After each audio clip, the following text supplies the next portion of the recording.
नमो नमः। आज हम 6th क्लास, 7th क्लास और 8th क्लास में पहला पाठ, दूसरा पाठ और तीसरा पाठ, तीनों पाठ के बारे में रिवीजन करेंगे और क्या आपको नोटबुक में लिखना है उसे हम जानेंगे। किस किस क्वेश्चन को लिखना है, किसे नहीं लिखना है।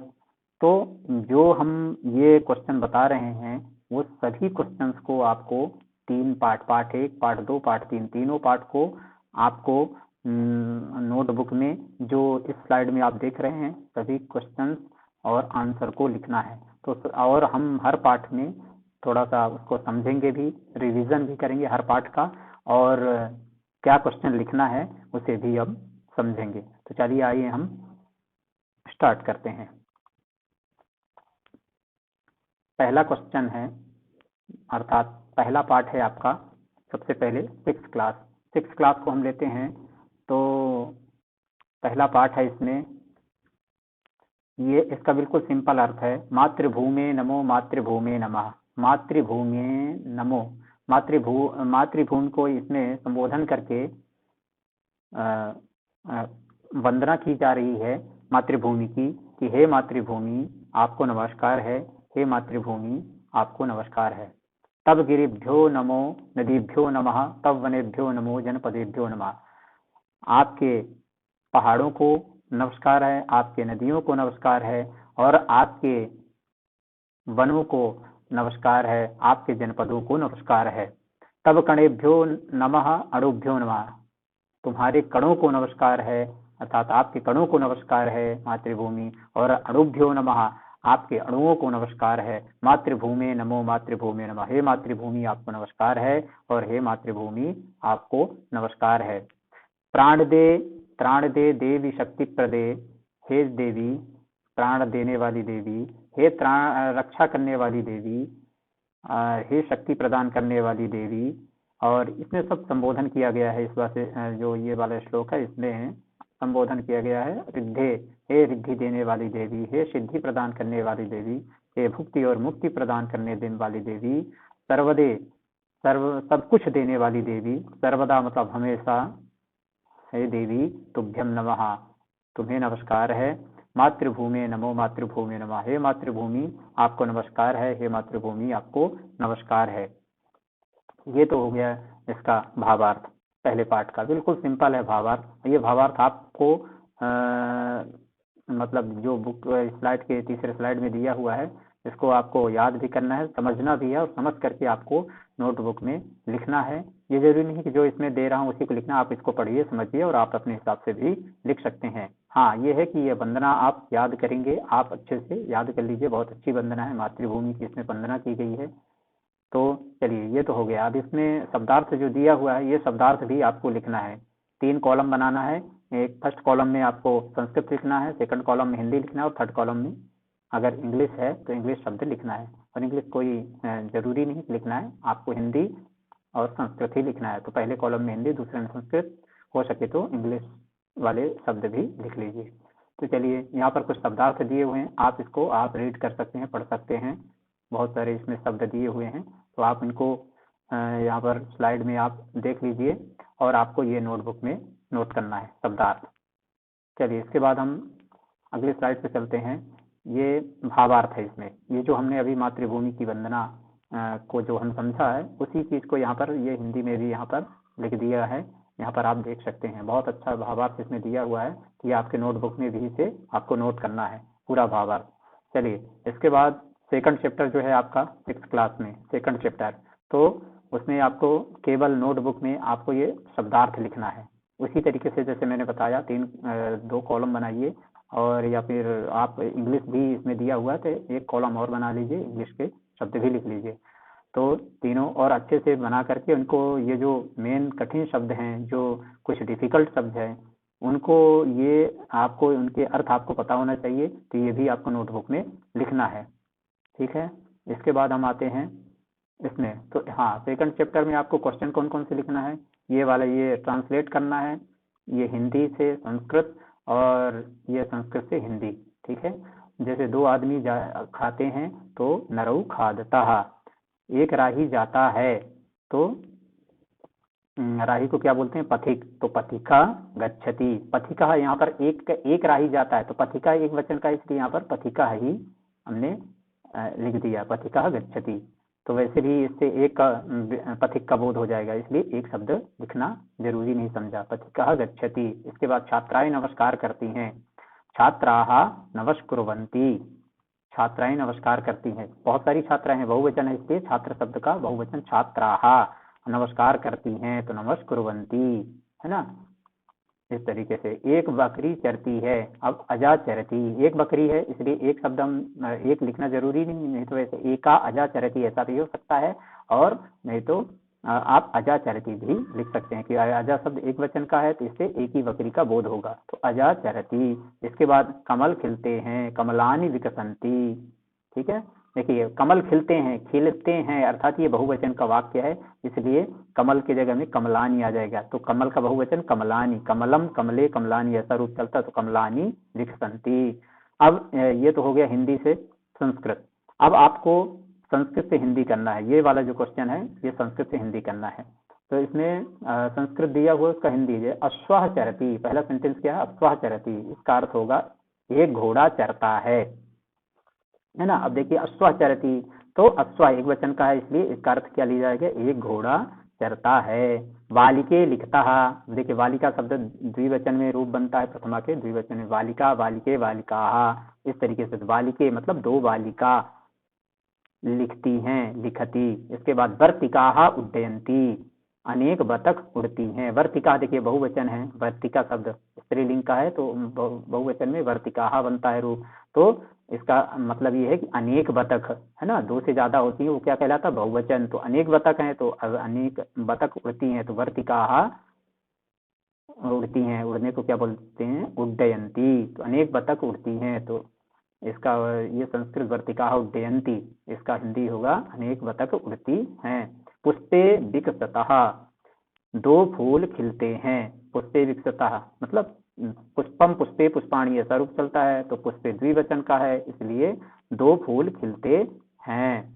कमलानी विकसंती, अब कमल शब्द बहुवचन का है, कमलानी शब्द यहाँ पर बहुवचन का है, ठीक है। तो यहाँ पर क्या है कि इसका मतलब ये अनेक कमल लिया जाएगा, तो अनेक कमल खिलते हैं। इस तरीके से मैंने सब कुछ इसमें लिख दिया है कि आप पढ़ सकते हैं, ठीक है। चलिए अब अगले स्लाइड पे, अगले क्वेश्चन पे चलते हैं।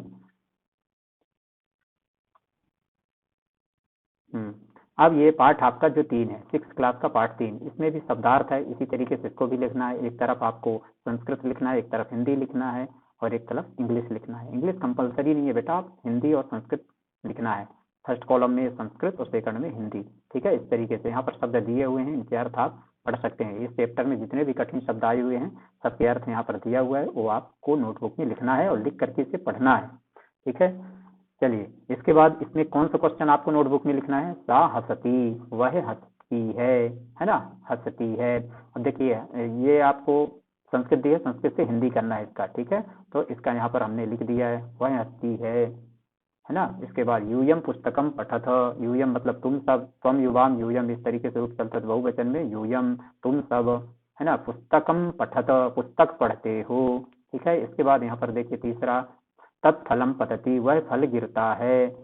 इसके बाद वयम हसामा, हम सब हंसते हैं। इस तरीके से यहाँ पर दिया हुआ है। आप संस्कृत अनुवादम करो तो संस्कृत में अनुवाद कीजिए, ठीक है। मैं खेलता हूँ, इसका क्या होगा? अहम क्रीडामी, मैं के लिए अहम शब्द आता है, खेलने के लिए क्रीडामी, उत्तम पुरुष एक वचन, अहम क्रीडामी।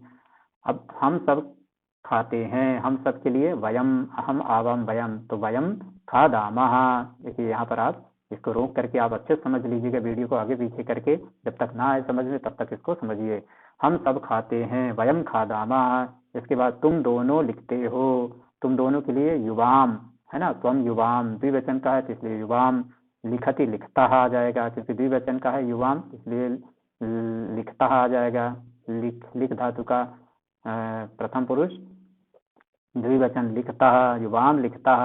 वे बालिकाएं हैं, वे मतलब बहुवचन का है तो ते आ जाएगा, ते मतलब वे सब, है ना, क्योंकि बालिकाएं बहुत बहुवचन का है तो वे सब, तो ते आ जाएगा। ते बालिका, बालिका बहुत सारी बालिकाएं हैं इसलिए बहुवचन, बालिका हैं के हैं मतलब बहुवचन है तो संति आ जाएगा, है ना, एक है तो अस्ति, दो है तो स्तः, और बहुत सारी बालिकाएं हैं तो संति। इस तरीके से ये क्वेश्चन आपको नोटबुक में नोट करना है। चलिए, ये तो हो गया 6th क्लास का। ठीक है, अब 7th का हम देखते हैं। 7th में पहला चैप्टर जो है, पहला पाठ ये सरस्वती, इसमें वंदना दी गई है। हमने क्लास में प्रैक्टिस भी किया था, और इसको किस तरीके से बोलना है हमने पिछले वीडियो में आपको बताया था।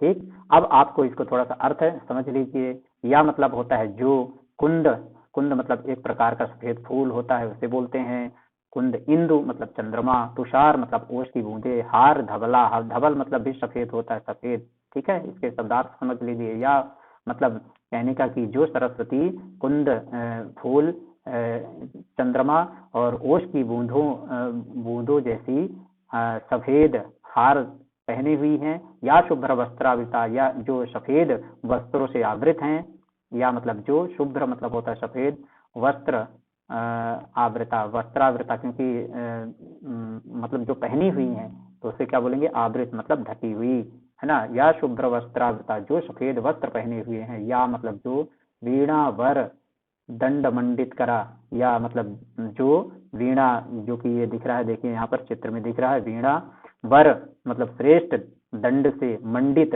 उनका जो हाथ है, ऐसी माँ सरस्वती। या श्वेत पद्मासना, जो सफेद पद्म के आसन पर विराजमान है।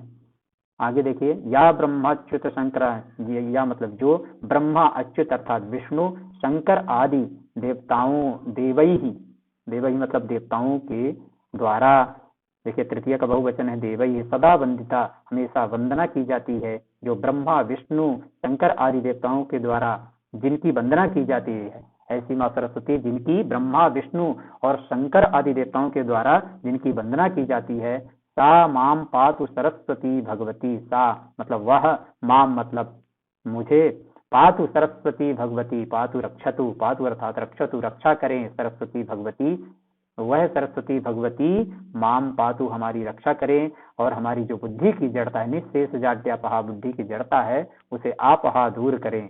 इस तरीके से इसका शब्दार्थ है, और इसका शब्द का अर्थ भी बता दिया, और भावार्थ भी है इसमें बुक के पीछे दिया हुआ है शब्दार्थ। कुछ कठिन शब्दों के जो अर्थ है ये भी दिए हुए हैं, इसको आप अच्छे से पढ़िए और समझिए।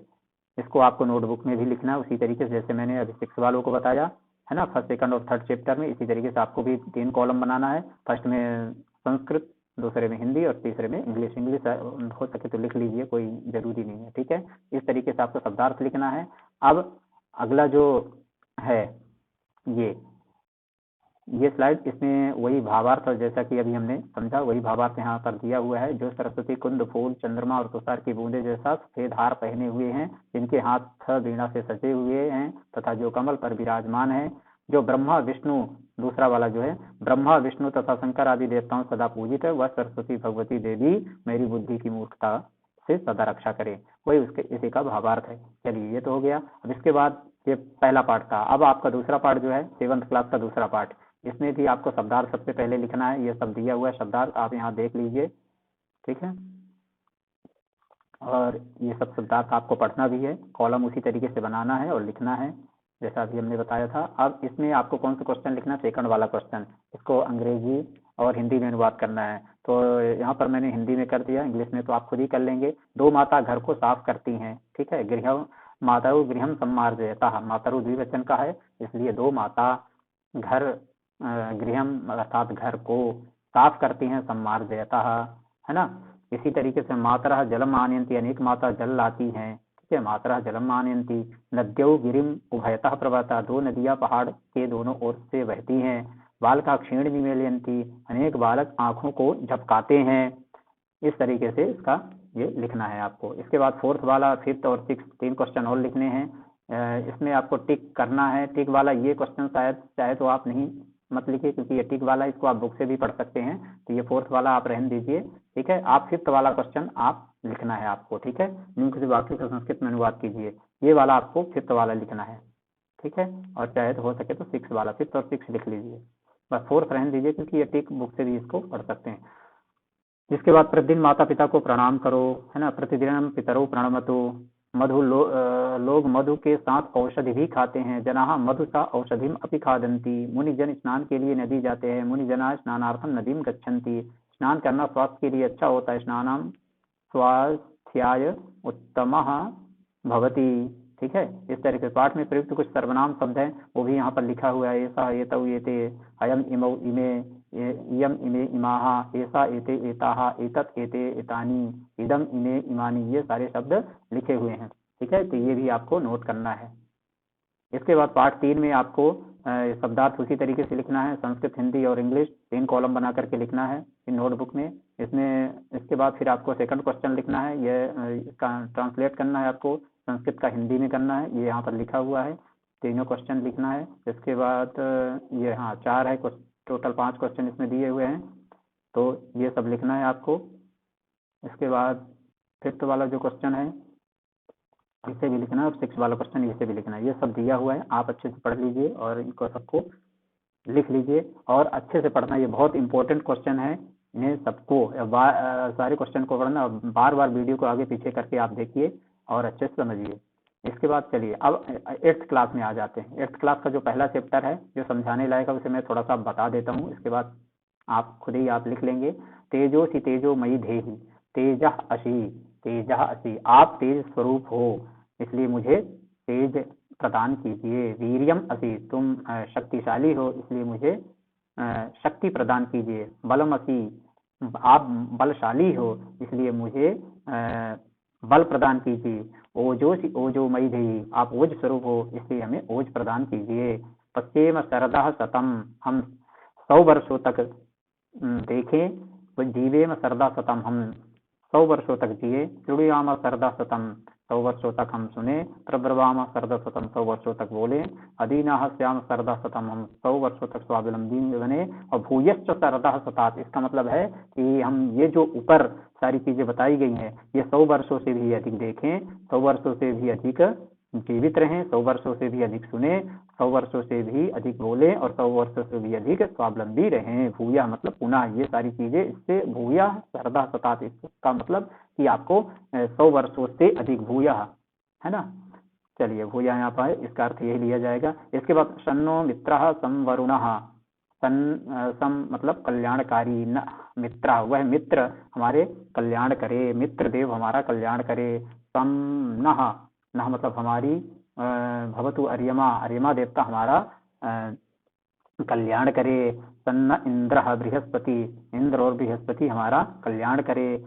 और हमारे विष्णु उरुक्रमः, सन्नो विष्णु रुरुक्रमः, उरुह क्रमः, इसको अलग अलग करेंगे तो उरुह प्लस क्रमः। उरु, उरु मतलब क्या होता है, उरु यहाँ पर इसका उरु का अर्थ यहाँ पर देख लेते हैं।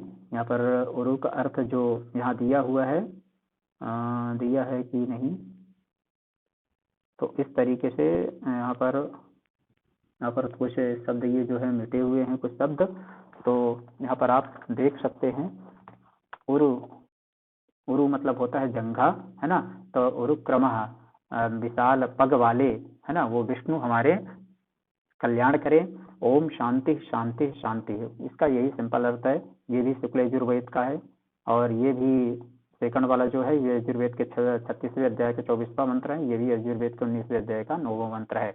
इस तरीके से ये सभी अर्थ दिए गए हैं इसमें और इसका भावार्थ भी यहाँ पर दिया हुआ है। भावार्थ एक बार देख लेते हैं। हे ईश्वर, तुम तेज स्वरूप हो अतः मुझ में तेज स्थापित करो। तुम शक्ति स्वरूप हो अतः मुझ में शक्ति स्थापित करो। तुम सामर्थ्यवान हो अतः मुझ में सामर्थ्य स्थापित करो। तुम ओज स्वरूप हो अतः मुझ में ओज स्थापित करो। हम 100 वर्षों तक देखें, हम 100 वर्षों तक जीवित रहें, हम 100 वर्षों तक सुने, हम 100 वर्षों तक बोले, हम 100 वर्षों तक सामर्थ्यवान रहें और हम 100 वर्षों से अधिक देखें, जीवित रहें, सुने, बोलें और सामर्थ्यवान रहें। इस तरीके से सेकंड वाला है। थर्ड वाला जो आपका दिया है उसमें थर्ड वाले का भावार्थ है, हे पर ब्रह्म मित्रदेव सूर्य, मित्रदेव किसे बोलते हैं, सूर्य को ही, हम लोगों के कल्याण के लिए हो। वरुण देव हम लोगों के कल्याण के लिए हो। इंद्र और बृहस्पति हमारे कल्याण करें। विशाल पग वाले विष्णु हम लोगों के कल्याण के लिए हो। सर्वत्र शांति हो शांति हो शांति हो। ये तो इसका हो गया, तीनों मंत्रों के भावार्थ हो गए। भावार्थ भी आपको नोटबुक में नोट करना है। इसके बाद इसके शब्दार्थ जो कुछ दिया हुआ है ये शब्दार्थ भी आपको नोट करना है, यहाँ पर सब लिखा हुआ है। इसके बाद सेकंड क्वेश्चन आपको लिखना है, तस्य नाम सतीशः, इति अस्ति, उसका नाम सतीश है, इसका आप यहाँ पर दिया हुआ है, आप खुद पढ़ सकते हैं। अयम क्रीडनस्य कालः मम मित्राणि आगच्छन्ति तस्मिन् एव काले सतीशस्य मित्रं मुकुलः तत्र प्राप्तः। ये सब इसका अर्थ दिया हुआ है, आप यहाँ पर पढ़ लीजिए। ये संस्कृत है, इधर हिंदी दिया हुआ है, आप खुद पढ़ सकते हैं, इसका देख सकते हैं। इसके बाद 6 वाला क्वेश्चन भी आपको लिखना है। 6 के ये 4 क्वेश्चन यहाँ पर दिए हुए हैं, चारों क्वेश्चन लिखना है। प्रश्नों के उत्तर आपको लिखना है, जो कि यहाँ पर प्रश्न भी ऊपर लिख दिया है, नीचे इसका आंसर है, ये आप इसमें देख सकते हैं। इस पार्ट 3 से आपको उसी तरीके शब्दार्थ हैं, संस्कृत, हिंदी और इंग्लिश लिखना है, 3 कॉलम बना करके। इसके बाद ये 5th वाला क्वेश्चन भी आपको इसमें लिखना है आपके नोटबुक में, ठीक है। यहाँ पर दिया है, इसका आपको हिंदी और अंग्रेजी में अनुवाद करना है। तो देखिए, आप यहाँ इंग्लिश का है, इधर आपको इंग्लिश में अनुवाद करना है, तो आप इसको इंग्लिश में लिख ही लेंगे। आप हिंदी में मैंने कर दिया है, तो आप इसमें हिंदी में आप देख सकते हैं। एक बार सुशील विद्यालय जा रहा था, एकदा सुशीला विद्यालयं गच्छति स्म। रास्ते में वह एक द्वार में काले बोर्ड को देखा, मार्गे सा एकस्मिन् द्वारे श्याम पट्टम अपश्यत्। तब पार्श्वे विद्या या रेखा नास्ति, तुम्हारे पास विद्या की रेखा नहीं है। हस्तात् रक्तप्लावितः अभवत्, हाथ से खून बहा। और सकलम कार्यम त्यक्त्वा अहम अहर्निशम पठिष्यामि, सभी काम छोड़कर मैं दिन रात पढ़ूंगा। इस तरीके से ये सब कुछ ये दिया हुआ है, आप देख सकते हैं, इसमें सब लिख दिया है मैंने। अगर इसके अलावा भी कुछ आपको कोई डाउट है, कुछ पूछना है, तो आप पूछ सकते हैं, कमेंट्स के माध्यम से कमेंट्स कर सकते हैं, कमेंट करके मुझसे पूछ सकते हैं। धन्यवाद, आज के लिए इतना ही, थैंक यू।